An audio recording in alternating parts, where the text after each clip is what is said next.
already. His Word, His Holy Spirit. May mga Christian leaders na gagabay sa atin. You know, we all know that God is Almighty. Pero kadalasan sa atin kasi hindi natin nararanasan yung God Almighty. Amen? Bakit? We are creating our own system. We are not entering to the system of God. We claim ourselves as children of God. We claim ourselves, we are member of the church. We even debate with the Islam that we are Christians. But sometimes, hindi nakikita doon sa buhay natin.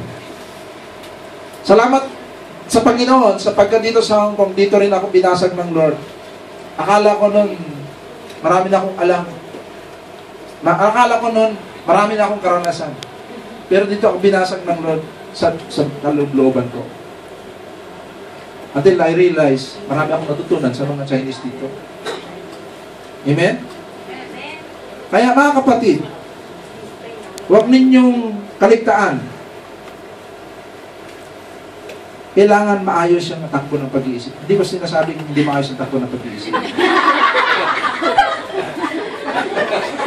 Ang ibig kong sabihin dito ay iangkop natin yung takbo ng pag-iisip natin doon sa salita ng Panginoon. Amen? There are only there are only two sources of pag-iisip natin. Ang pinagmumulan, ang Diyos at ang Diablo. Dalawa lang sa mundong ito. Kaya hindi komplikado. Dalawa lang ang pagmumulan. Either God or either Satan. Dalawa lang. Uulitin ko, what you meditate on is the source of your action. Kapag kaya palagi mong iniisip yan, mamaya nararamdaman iba ng feelings mo. And then you are going to act on it. Pag may narinig ka, bakit kaya sinabing gano'n ni sister na chismosa ako? Hindi naman totoo. Iniisip-isip mo na yun. Mamaya, galit ka na. Galit ka na, nararamdaman mo. No? Pulutin mo na yung cellphone mo. I-text mo na, tawagan mo na. So, it's the source of your action. Kung hindi mo ba naman inisip-isip yun, hindi nangyari yun. Amen? Maliban lang sa pag-asawa, maliban lang sa ni-rape o pinersa, nung nanliligaw si Mr. sa'yo, inisip-isip mo yan bago ka nag-say ng yes. AJ. Hello? Bago mo sinabing, I love you too. Iniisip mo rin yan. Sa totoo lang, hindi ka rin nakakatulog. In love ka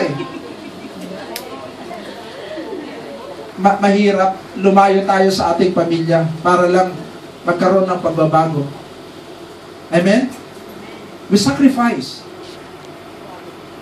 Meron akong nabasa sa Facebook, namimiss ko na si Mr. ko.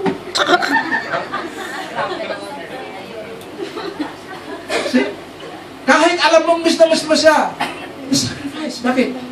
You want change. Pero para wag masayang yung gusto nating pagbabago na yan sa buhay natin, kinakailangan siguraduhin natin. Una, completely surrender yourself to God and allow Him to fill you with His words. Amen. To fill your minds with His words. Amen.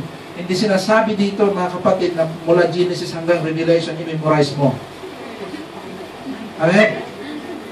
One word of God can change your life forever. Amen. Kahit isang salita, isang katagalan can change your life forever. Amen. Hindi sa dami ng alam mo sa Biblia, kundi dahil kung paano mo inaayos ang takbo ng pag-iisip. May mga bagay tayong ginagawa actually na hindi naman nakakatulong sa atin, pero how many years na tinitreasure natin yan, yung prinsipyo na yan. Amen? Katulad nung Gumaya. buhay pa yung nanay, pinantahan nila. Pagdating sa bahay, Nay, bakit binabali niyo yung leg ng manok? Legs. Yung paa ng manok, bago niya prito. Kasi ganun na ginagawa ng lola ninyo.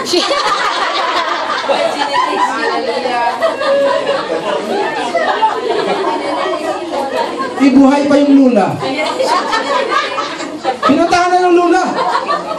Lula, bakit gano'n? Na binabali niya yung leg ng manok, bakit kayo prito? Eh kasi mga apo, anak, maliit pa ang kawali doon.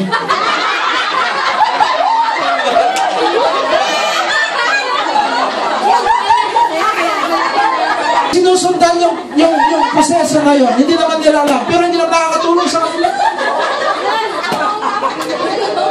May mga bagay na hinahawakan natin sa ating mga isipan na hindi naman nakakatulong sa atin. Amen.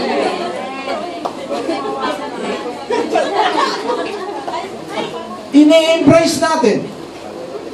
Hindi ko alam yan, ikaw lang nakakaalam.